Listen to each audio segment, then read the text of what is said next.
What's up, Painless Flipping podcast listeners? Before we dive into today's episode, I've got something special for you. Recently, I had the pleasure of joining an amazing podcast, and I wanted to share that conversation with you all. It's a fantastic discussion you won't want to miss. So without further ado, let's jump into that crossover episode and hear what we had to say. Enjoy. What's up, everybody? Welcome to the show. This is Uncut with Q. I am your host, Quentin Flores. Guys, in this show, we talk about all things business, all things entrepreneurship, overcoming hardships.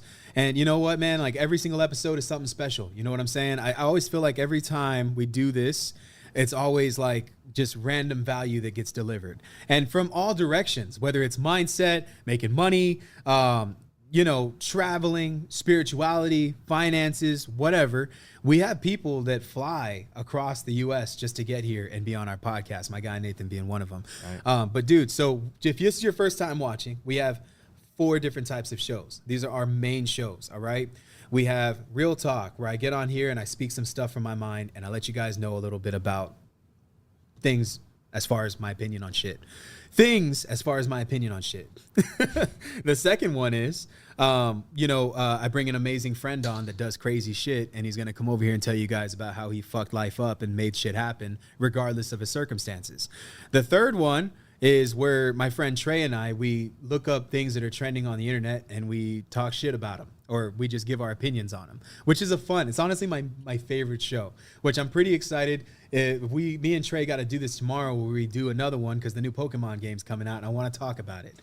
And then the fourth one is Q&A with E and Q, where my buddy Aaron and we answer all of your questions. If you guys have any questions that y'all want to submit, go to quentinflores.com/askQ&E, and you'll be able to submit your questions, all right? And there's also a link on the website. You guys can go there and figure it out. With that being said, if this is your first time listening, we have a fee, and the fee is very simple. If you guys get value from this show, all I ask is that you share the shit out of this show. If anything, we spend money to make the show happen. These guys, they invest money to come over here and be on the show with me. They fly so that your ears can listen to this dope-ass content that we're throwing out. And so if you get value from the show, share the show. If you don't get value from it, then we're just going to continuously try better until we get it right. With that being said, guys, I have an amazing guest here. Introduce yourself to the world, man. Yeah, man, my name's Nathan Payne. I'm coming here from Salt Lake City, Utah. We've been chopping it up a little bit, and, I'm just excited for today's to chat with you, man. Oh, dude, I appreciate you coming through, bro. Yeah. Tell me a little bit about Salt Lake City, Utah. Have you been there your whole life? Yeah, man. So I actually was born in Salt Lake City, Utah, but I moved when I was 5 or 6 to Atlanta, Georgia, where I grew up most of my life, right? And then I graduated from high school and went on a 2-year mission for my church. I went on a mission for my church, talked to people about Jesus for 2 years. Wow. And then I moved back to Utah after coming back when I was 21. I went from 19 to 21. After that, moved back to Utah. So I've been there maybe 6-7 years since then. That's badass. You said you lived in Texas for a little while in Corpus? Yeah, man. So when I got back from my mission, I went to school at BYU, Idaho, Brigham Young University, but it's a sister school in Idaho. Oh. So went there, and it's really big. Door-to-door sales is really big up there. Everybody wants to go knock doors and sell. In Utah? No, in Idaho. Yeah, Idaho. Yeah, gotcha. So I went to school. So Brigham Young University is mainly in Utah, but they have sister schools in Hawaii and Idaho, and I went to one in Idaho. And there's just a big thing to do door-to-door sales, right? I think that's beautiful. I think a lot of people can learn a shitload of stuff from just doing door-to-door sales. Yeah, man. A lot of you guys that are listening to this podcast, most of y'all just cold calling. Yeah. It's a different game when you're in front of somebody, man. Let me tell you, because then you have to face objections to your face. Yeah. Versus when you're doing it over the phone, and the seller can just reach out and slap you. You know what I mean? Exactly. So that's cool as hell. Yeah, and that's how I went to Texas. Is I would when I was in school, we would have to go every summer to a different market to sell, and most of the time we'd come to Texas. We go to Corpus Christi, Dallas, Waco. I think we did a little in San Antonio a little bit, but yeah, wow. that's where I came here a lot during my college years. Okay, cool. How long was college years ago? I graduated 3-4 years ago, I think. Damn, yeah, 3 or 4 barely? years ago. Yeah, well, that's crazy. Hold on, man. Yeah, I think about four actually 5 years ago. What'd you go to college for? I went to school for entrepreneurship and business management. Did you learn anything about entrepreneurship and business Not management? not really, man. I mean, at school, what I got to say about school is it's more for the networking. I mean, that's where I met my business partner that I had at the time. That's where I met a ton of great friends. But when it comes to like applicable knowledge, not much right there. That's crazy. How much did you spend to go to college? So it is a subsidized school because it's through the church that I go to. So it was like $2,000 a month for your tuition. So I think I graduated with like no debt, and it was maybe a total of like $10K to go to school. It was very cheap. And you know how it is with coaching and this industry. Like I paid way more in education through mentorships and masterminds than I ever did in college. But you know, that was the path that everyone tells you to do. Go to school, go to college. But I mean, in my opinion, unless you're getting a trade or a specific skill set like an attorney, a doctor, I mean, I don't think college is really necessary, to be real. Yeah. You know, I never got past the 9th grade, man. Well, there you go. Yeah. And look at you, man. I mean, school. I don't even have a GED. Yeah. Really? Well, hey, you even need one? Only job I ever had was at Jack in the Box. There you go. And I used to snort cocaine off of the grill at Jack in the Box after I cleaned it. For real? Yeah. Dang, a long time ago, man. And I was fucking a kid, you know? Yeah, like, yeah. I was smoking weed and drinking beer and just flipping burgers. Just flipping burgers and fries. I would sell weed through the Jack in the Box. So people would come through the drive-through. Yeah, through the drive-through. I'd put it in their food and make it out in the freezer. Yeah. I used to take all my weed with me and then do it in the freezer. That's wild, man. It is stupid, man. It's crazy because you know, the what we're operating on right now is just wild. Yeah. Like the things that we're doing and the stuff that we're planning. You know, this whole podcast even, and you being a part of it. For sure. Real estate's an awesome business model. Real estate doesn't care about your past, and that's what I love about it. No, I love it too, yeah. How long have you, so tell everybody what you do first Yeah, of all. yeah. So I started in, I think, 2018. I started wholesaling. I didn't know anything about real estate, knew nothing. I came from the door-to-door industry, and I called up my buddy who was wholesaling while we were in college, and I said, hey, man, I'm tired of moving every summer to a new market to sell. Let's do wholesaling, because his dad was doing wholesaling while we were in college, and he would dabble in lease options. And so I was like, hey, let's do that here in Utah. So he quit. You know, I quit that job, and we just went all in and just started knocking doors, trying to get deals, cold calling. For the guy who doesn't know about wholesaling and that's watching this now, give him a breakdown, because we have yet to have somebody really talk about wholesaling real estate on this podcast. Yeah, for sure. So wholesaling is basically you go to a seller and you agree on a specific price to purchase their home. You sign a contract. So for example, it's $200,000. So I go to you and say, hey, I'll buy your house for $200,000. I have the option to assign my agreement to someone else for a fee. So let's say Joe's the buyer right here. I could say, hey, Joe, I have an agreement with Quentin right here for $200,000. I'm going to flip this, but if you want it for $220,000, I'll sign it to you for $20,000. So without me closing on the property, having to, bring any funds, I can just take title or anything. I can just assign my rights to the contract for a fee. And that's, mainly what I started doing with, when I first started. How many of these have you done? Yeah, man, I've done hundreds of deals. I mean, when I have to look at like an exact number, but I mean, I've done all over the nation. I've gone anywhere from just specifically Salt Lake City to nationwide. Now I'm actually back just doing Salt Lake City again, one market. All good. I noticed right now there's a lot of market changes and stuff, and probably best to just pull back and see when the dust clears. Because this interest rate thing has been making it hard for me to sell my flips, man. Dude, me too. 4 flips going on right now, and I have probably $500,000 tied up. Yep. I'm not borrowing either. Yeah. This is money that I have actually invested. Yeah, it's your money. I got one property I bought for $220,000, and I put $60,000 into it, listed at $400,000, and I'm selling it right now for $325,000. Does that break even? Yeah, it is about a break even after paying all the fees and the title fees and the closing costs, and insurance, everything holding it. $5,000. Yeah, what was supposed to be a 6-figure profit. Exactly. I'm the same way, bro. I'm in Salt Lake City. We took a hit. Like the appreciation was nuts over the last 2 years, but now, like in a couple months, it's just gone down way. So I had the same thing. I got 3 flips that are sitting, and I'm having to refinance out of the hard money loans, because that's how I bought mine. So I got to refinance those loans out. will bleed you, bro. Yeah. So I got to. Fees are crazy. They are crazy. I mean, 12% interest. So I have to refinance out of it and then rent it. But what's the problem is the rents aren't that high in the area for what the interest rate is. I mean, I'm getting like a 6-7% interest rate. So in order to be able to rent it out, my rent's got to be about $2,500, and people aren't paying $2,500 in that area. I mean, if I get lucky, but yeah. So you got to pivot, man. That's how you got to do it in this industry. If you don't pivot, if you don't change, you're gonna get rocked. You got a business. I've noticed that, man. What would you think is the main? I mean, aside from what the economy is doing, right? Yeah. What has been your most successful way of making money in the wholesaling industry? Yeah, man. I mean, I dabbled in everything. I've done everything from pay per click to texting to cold calling to knocking doors. I find that they're all take a lot of effort, right? No matter what you do. But we've had the most success with texting and pay per click.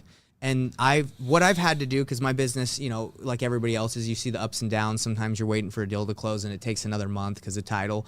I've worked on JVing with a lot of people in my network, which is $0 of marketing spend, right? And then I'm still able to make, a sizable wholesale fee depending on the deal. So that's kind of what I would say that's like kind of the bread and butter right now is JVing that supplements, I guess the lower times when you're not getting deals. I love business models like joint venture. Yeah. For you guys that may not know the JV aspect of things, what we're doing is we're looking for individuals who can't sell their properties, right? Yeah.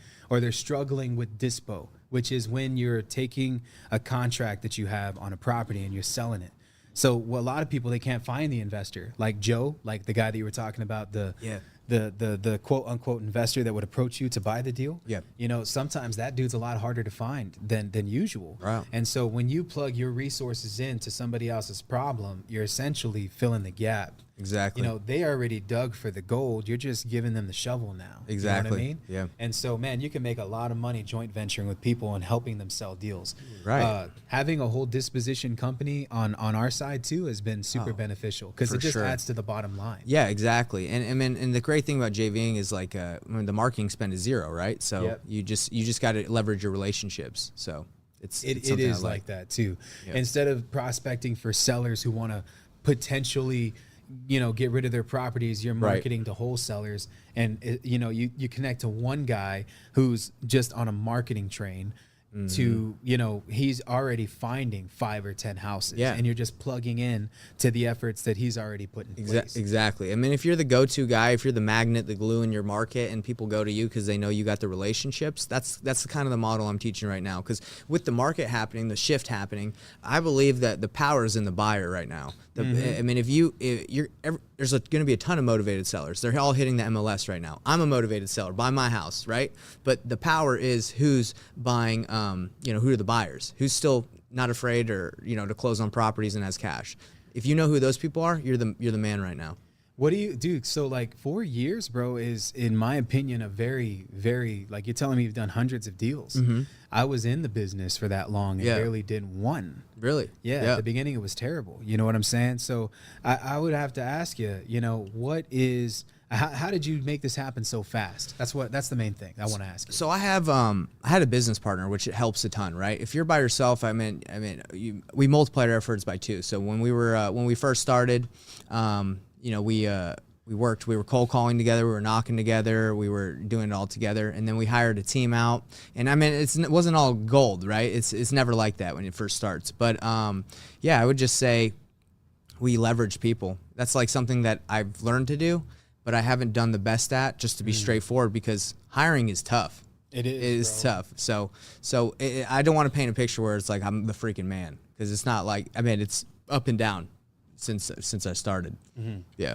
Well, main reason I want to say is because, man, 400 deals in 4 years, like hundreds of deals in 4 years is still insane. Yeah. Having a business partner is definitely good. Have you lost a lot of money doing this too? Yeah. Right now, right? Like, we're in debt. How are you dealing with it? Staying positive, right? Like, because we have those 3 flips, right, that aren't moving, and that's our money. Like most, like kind of your situation, that's your money that's stuck in there. Like we have one deal where we pretty much bought it, and then we have the other on hard money. So it's just like sitting in there, and for me, it's like, you can't lose hope, right? Yeah. I just feel like if we can just bleed slowly on those, we'll be cool. Like, I think the market will rebound. That makes sense. I feel that too. I think that where a lot of people, we were talking about this off of the podcast. I mentioned that the economy only reveals a business's weaknesses, right? So when we see things that are changing in the economy, we can either choose to fail or we can choose to adapt. Right. And so it's really about having free will and choice. So you get a chance to say, I'm either going to let this bury me and not continue to go, or you can say that I'm an entrepreneur, and as an entrepreneur, I have to take this risk. Yeah. You know, there's two types of people that exist in a business, bro. You have an entrepreneur and then you have an entrepreneur. An entrepreneur is somebody who works someone else's risk, and an entrepreneur is someone who holds all of that risk. Both of them have the capabilities to become billionaires. There's a story I'll share with you, bro, and I definitely want to know what your feedback is on it. For sure. There was a guy in 1983 who got a job working at Microsoft. Bill Gates had just launched the platform. It wasn't blowing up just yet. People didn't have computers in every single household yet. Yeah. If you did, you were rich. You know what I mean? And so there wasn't like this Google that you could just search everything on the fucking computer.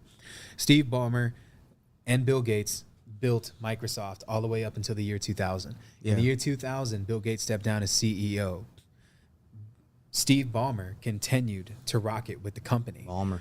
And so this guy in 2000 got the position of CEO in Bill Gates' company. Yeah. And through stocks, through shareholdings of the business, through equity in the company, through compensation and bonuses and salary and infrastructure and all the things that was given to him for running the business in place of Bill Gates. In the year 2014, Steve Ballmer retired. Right. And guess what his net worth was when he retired? No idea. Tons? Almost $13 billion. Oh, my gosh. And he worked for a company. Yeah. Right? He's the owner of the Clippers, right? Yep. Yep. And with $7 billion, he bought the Clippers. Oh my Did you know gosh. they used to work at Microsoft? You know what, man? I did hear. I thought, does he not work there anymore? He No, retired, not you at said, all. right? Completely retired. Yeah, He's yeah. already in his 60s, man. So like he's just. Amazing. I always owns see the him on. basketball You always team. see him on the sidelines getting wild, right? Yeah. I mean, in the it's basketball games. crazy to think that that was an employee one time. You know what you just said. I mean, my take is it's hard to believe, right? It's like, wow, It like is. can someone working for someone else make that kind of money? But I mean, what you just said is true. I mean, the dude owns the Clippers. You don't own a basketball team unless you're freaking loaded, right? Yeah, So, absolutely. yeah, that's amazing. And you know, it's not always the path, like, you know, of being the entrepreneur, right? Like, I mean, you can be a doctor. I mean, doctors make tons of money. I mean, it just depends what path you want to take, and you just got to own it. You got to be the best at it. I wanted to ask you about your operation right now, currently. Yeah. How do you run this business model? Yeah, that's a great question, man. So it's been interesting. You said that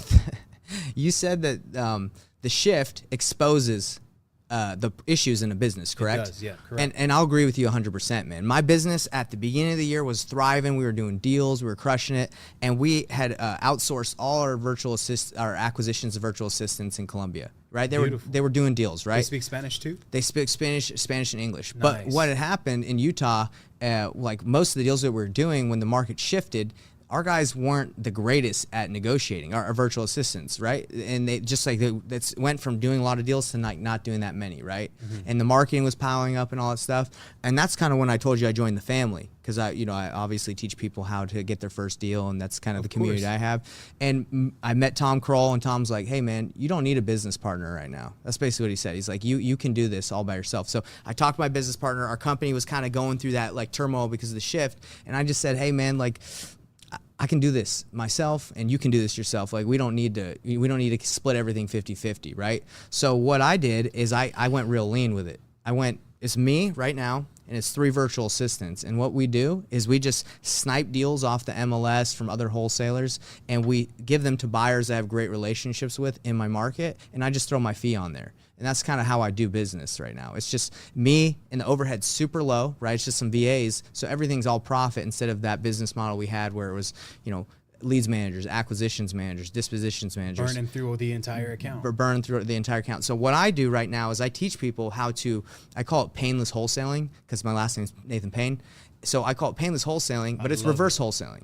And I say, hey guys, look, you can go out there and spend all the money you want, but all the motivated sellers are hitting the MLS. That's what 90% of people are going to go there. They're hitting the MLS, and why not leverage the guys that are willing to go grind and spend all that money to market? Why don't you just help them find the end buyer? And that's what I do right now, and I teach people how to do that. How has this increased your ROI and your bottom line? Oh, A ton, man. I mean, when you have a business partner and you have all these expenses and you split everything 50-50 at the end, you don't really make that much. I'm just going to be transparent with you, man. Like, it doesn't go that far and if you got to split it all these different ways. But now it's just me and a couple VAs. Like, I get to keep everything, and it feels great. Like, I was making like $145K on a flip. I was making good money, but after it trickled down and paid for everything, I wasn't excited about it, right? Taxes, overhead, everything. commissions. Yeah. Yep. And especially when you start flipping and that money's actually in other properties too. It's like you don't see as much. So right now it's like a lifestyle change. Like, it's like, hey man, it's a couple VAs. I love my VAs.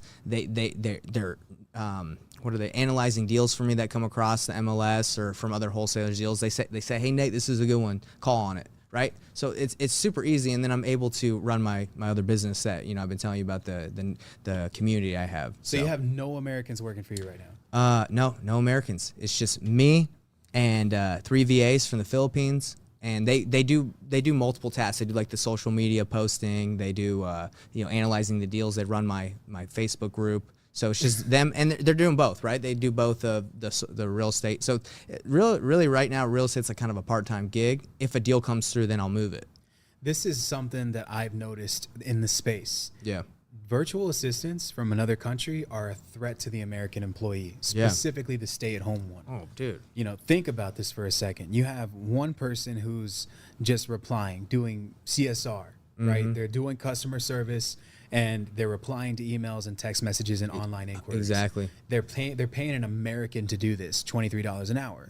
When you can pay somebody that lives in a third world country $4 to $5 an hour. 100%. And that could literally, what if you had 100 American agents doing that? Yeah. $23 an hour, multiply that by 100. That's how much money you're forking out every single hour. You can literally cut that expense down completely by putting a virtual assistant in place. Now, what I've realized is that if that continues to be the way that people do business here in our country, right, it's going to be putting a lot of people out of jobs. Yeah. And I think that this is why entrepreneurship is so important. 2 podcasts ago, guys, if you guys go back and you look at episode, I believe 23, Benji, I had a friend, his name's Benjamin, super cool guy. I can't even say guy, he's a kid. Yeah. He's 17 years old, bro. That's crazy. And he started his business cold calling in his dad's room in their house. Yeah. He was going through high school as a sophomore, learning business. Didn't want to talk to anybody because everyone he didn't feel like he connected with people. Yeah. And so made his first call. He got $300 cash app to him. Somebody wanted to use him to manage his ads. Wow. This dude went on TikTok and went on YouTube and found out how to do PPC. Wow. And so he manages PPC campaigns for investors. Now his business is bringing in almost 6 figures every single month. That's amazing, dude. And he's 17 years old, my dude. He just graduated like a couple of months ago. That's amazing. It is amazing. Yeah. It trips me out, right? But guess what? He has staff that is twice his age that work for him. Yeah. They're all from like Nicaragua. And so they're all working for a 17-year-old kid in the U.S. making way more money. Very grateful. In their own country. They're super grateful for the opportunity. Grateful. For you guys that may think that we're paying people less, we're actually paying people more. Yeah. The hourly rate for people who live in the Philippines, just so y'all know, is $1.78. It's equivalent to $1.78. Yeah.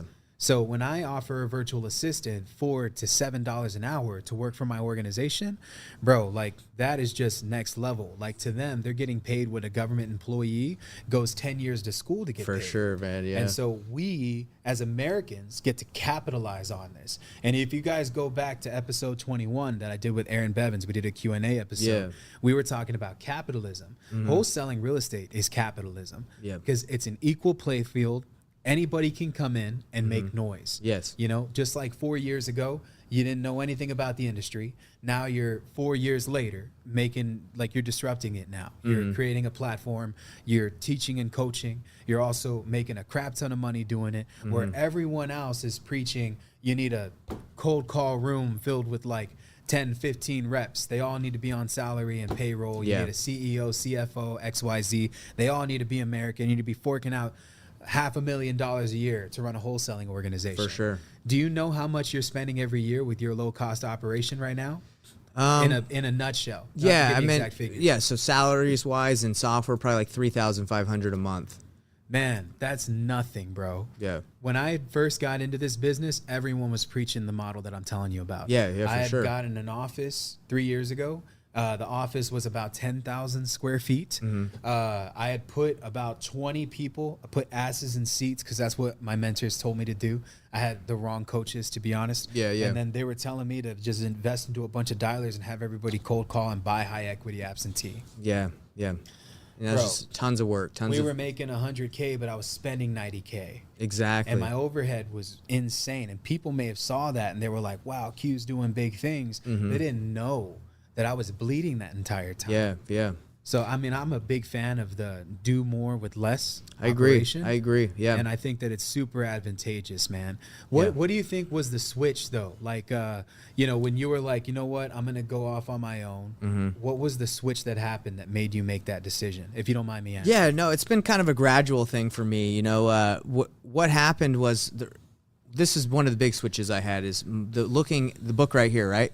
When I started looking at people, the Go-Giver, when I started looking at people as not as competition, but as people I can work with, I can give back to. So I had to flip my mindset of abundance mentality. I need to stop looking at things as scarcity, because I used to look at guys like you, other wholesalers, and I'd be like, man, that's my competition. Like, I can't talk to them. Maybe they'll take my deal.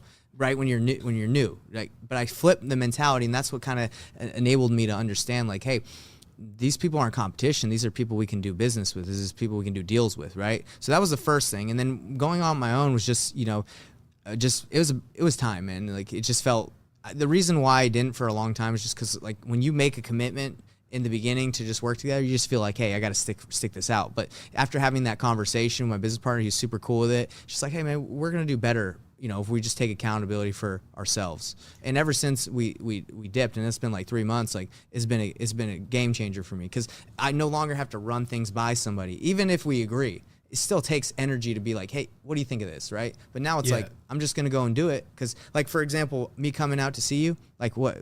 I just decided that, like that. I didn't have to run that by anybody. It's my decision, right? And that's it's the cool like thing. being married when you're in a partnership. Yeah, and it's like, for me, like, you said, hey, you want to come out? I said, let's do it. There's no think. I mean, I had to ask my wife, right? But from at least business wise, that's like a different type of commitment. Yeah. But yeah, I just made the decision, and that's it. There's power in being accountable and being the one in charge. And not saying business partners is wrong, but it can stifle you. You want to make good decisions, and you want to make them on your own, Right. You know, I completely understand. I've gone through 3 bad partnerships, bro. Yeah. Not bad. It's just we weren't together at the right time. Yeah, I get it. Dude, I'll tell you something, though. Sometimes you got to fall out of an opportunity to fall back into a better one. Exactly. And so that person, even though you may not have them as a partner anymore, that still could be somebody that you could potentially grow an even better business with in the future. 100%. Yeah, because if you knew that you were successful here, you could be successful somewhere else. Yeah, we're still good friends and everything. We're no bad blood, but it is nice to kind of be able to break off and know, hey, there might be some potential in the future, right? Like you said. When I had broken off from my business partner, because I owned a real estate company with one of my friends, his name's Garrett. He's been on the podcast too. He's episode 3. We talked about options trading. We fell out of that business and fell back into a new one. And so he and we run an entire options trading mastermind together. Shoot. Yeah, bro. And it's a passive income monster, bro. That plus we also get education.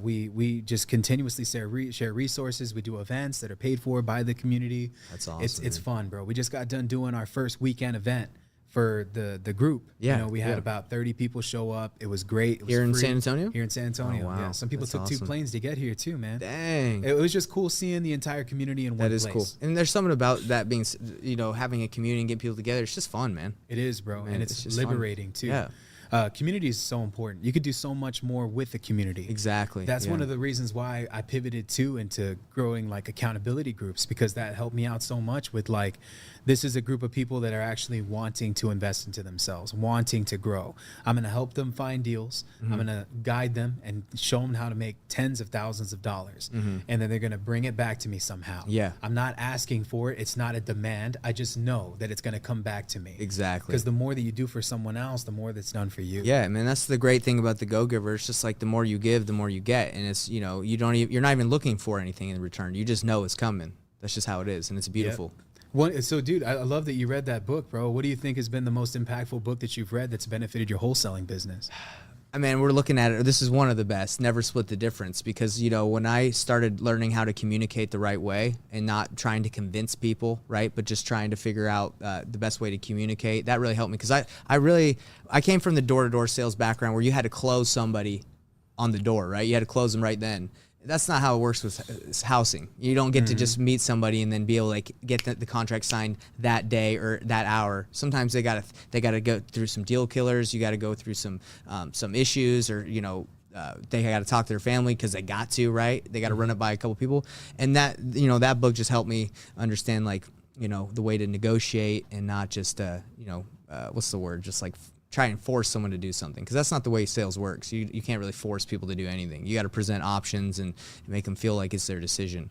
What do you think has been the most beneficial part of your sales process that helps you get the property under contract? I would say presenting options is my favorite part of the sales process and my best, because when I talk to people, I'm like the reluctant buyer. I'm not like, hey, oh man, I love your house, I'd love to buy it. I'm more like, hey, are you sure you want to sell this for cash? There's better options out there. I love that. You know what I'm saying? Like, you got to be reluctant, because it's like, it's like if you're trying to date a girl and you're all up on her, right? You're like, hey, I'd love to take you out. She's going to be like, oh, you're kind of all over me. But if you're like, Clingy. hey, yeah, you're clingy. But if you're like, hey, you're probably busy tonight, but if you're open, if you're free, I'd love to take you out. You're not coming on so strong. And it's the same thing when I first started wholesaling.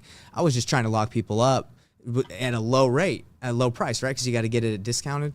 So anyway, I've learned that presenting options, being reluctant, and just kind of pushing them more towards like, hey, this option of mine, it's probably not your best option. Let's explore some other stuff. And if they say, no, Nate, I don't really want to list it. And I'm like, are you sure? They're like, yeah, I don't like listing it. It takes too much time. I don't want people walking through my house. So, okay, well, if you don't want to list it, if you don't want to flip it, if you don't want to keep it, then a cash option is a good option that I'm available to buy your house for. And then they're like, okay, let's explore that. So instead of me having to convince them to take that cash offer, they kind of came to me after we explored everything else. So it's the options. Dude, one thing I've learned about just being involved with the wholesaler community, because that's really where I started, man. If you guys are listening to this podcast, I've come a long way. Yeah, man. I love wholesaling, though, because it's definitely like a solid way to get some good capital. It is, and yeah. you can use this for a lot of other things, Even if real estate isn't the thing that you want to do and it's not what you're passionate about, you still have the ability to take what you made over here and then invest it into this thing that you actually wanted to do. Yeah. And I think that, this is where a lot of people get bottlenecked in that business model. If you get into wholesaling, there's a 90% chance that you've never owned a business in your entire fucking life. And so because of that, Very true. You're just using your wit and you're using your grit, and those two are like married in the same way, because you're trying to get creative, but you're also realizing that this shit's hard as fuck. It is, yeah. With people not being business oriented, and you're talking about like in the wholesaler community, like with you and what you've been able to do, you focus real heavy on the sales process. Yeah. What is some advice that you can give to that wholesaler that's watching this right now that just has absolutely like no confidence on the phone, man? How do they even break that? You know what? I mean, through doing a lot of sales training, because I love sales and learning about it. Would you recommend them do door-to-door or cold call?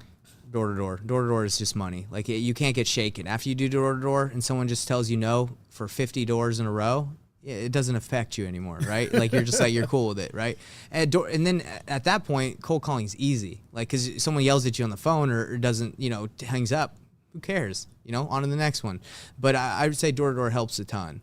And what was the other question before that? Because I have a friend, bro, that I mentor. Her name's Tiani. Yeah. She's a sweetheart. She lives out in Florida. Yeah. She has very low confidence in herself. That's okay. So that was your question. Like, how did you break out of that? Because they know damn well when you call somebody to buy their house and you just have investors that to buy houses, but you're like, this isn't my money, right? Like, how do you even overcome that fear from your point of view? Yeah, man. So I mean, it's hard to me to speak to that just because I kind of got over that fear really quick, because I told you I went on a 2-year mission when I was 19. From 19 to 21, I talked about Jesus, knocked doors for 2 years.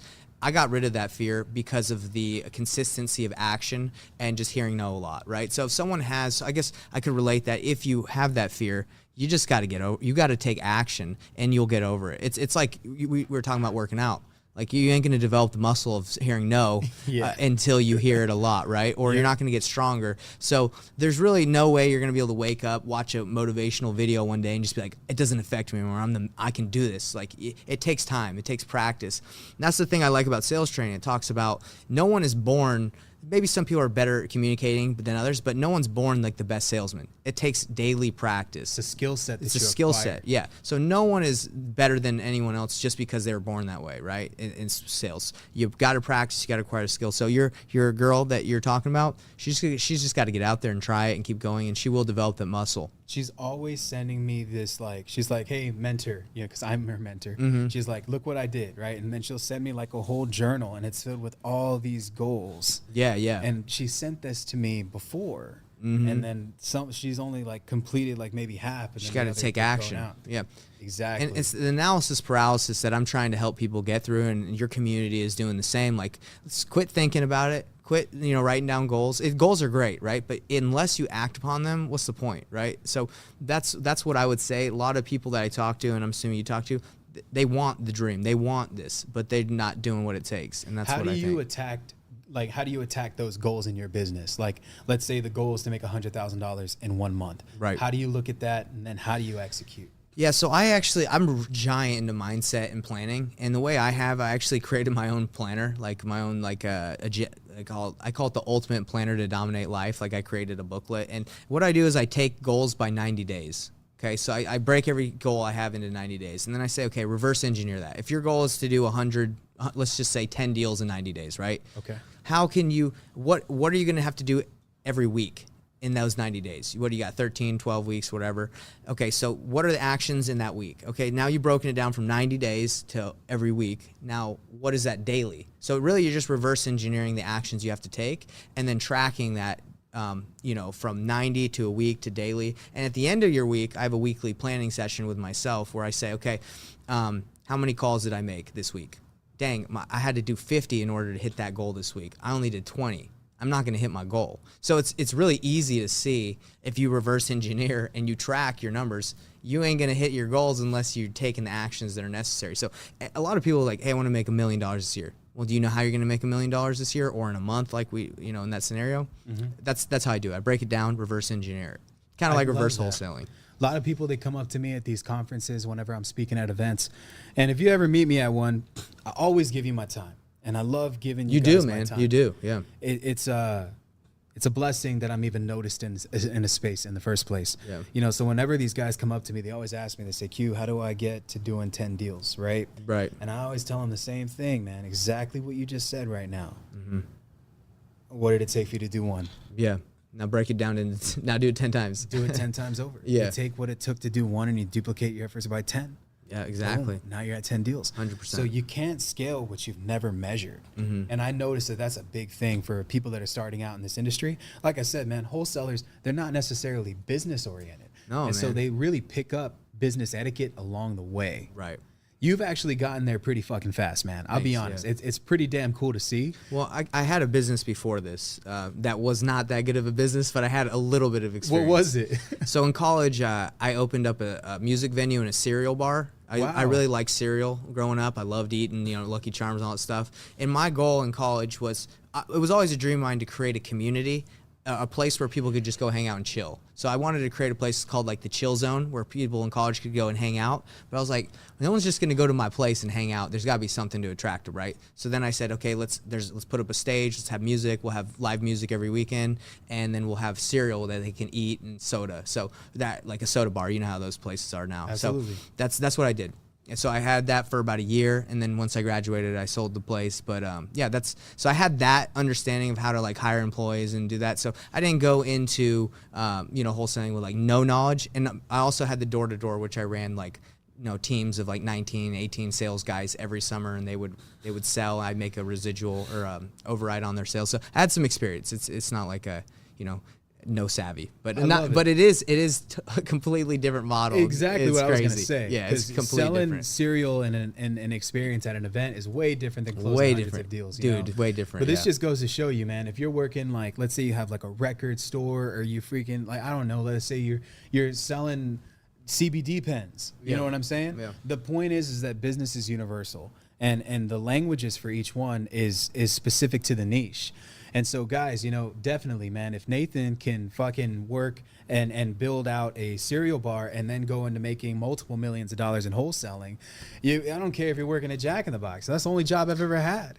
Bro, my job was Smoothie King before, and then I just started. Well, I mean, door to door was kind of like for myself. King. Bro, I love Smoothie King too. I'm gonna order a Smoothie King for myself after this. Let's do it. Let's do it. But yeah, so that was my first job, and then after, you could say that door to door is kind of like you're an entrepreneur because you're 1099, right? But yeah, Smoothie King, Jack in the Box, we're right there. Boom! Look at that. You know, so guys, this is what I love about this business is that it's equal playing ground, meaning that anybody can jump in and be successful. Yeah. What is one piece of advice that you'll give to the people that, and we'll bring it to a close. That you would give to the people that are out there to listening, because I do get a lot of wholesalers that listen right now, for sure, that are struggling with getting their first deal, man. Yeah. What would be that one piece of advice you would give to that person? So I'm gonna tell them what I do, right? Because I'm not gonna tell you guys to go do something I'm not. So what I'm doing right now is I'm getting tight with 10 to 15 serious buyers in my market and knowing exactly where they want to buy, and then I'm finding it for them. That's what I'm doing, because I'm not about to go pull a list on Batch Leads or something and just call 10,000 people and hope I get a deal in an area that somebody wants to buy right now. That's not worth my time. So what I'm doing is I'm saying, hey, John, I call him up. Where are you buying right now? He's like, I'm buying in Indian Hills if you can find me a 3-2. That's exactly what I'm going to market for. I'm exactly going to drive for dollars in that neighborhood, look for what he wants. And I'm going to call those people. And if anything comes across the MLS in that neighborhood, I'm making an offer. If any wholesaler finds a deal in that area, I'm making an offer. So that's what I'm doing, because I don't have the time or want to waste my time calling through a giant list and hoping I can sell right now. That's not what it's not worth my time. I love it, man. So that's what I would tell everyone to do. Go get tight with somebody, go find them what they want, so you already know you got a deal before you even have to put it under contract. I love it, bro. I appreciate you being on the podcast. Nathan, tell everybody where they can follow you, man. So I'm on YouTube, Nathan Payne, and you just type my name on the first one on YouTube. I have a Facebook group called Painless Wholesaling Group. You know, that plays off the name. Yeah. And then, there's Instagram, Nathan Payne Official.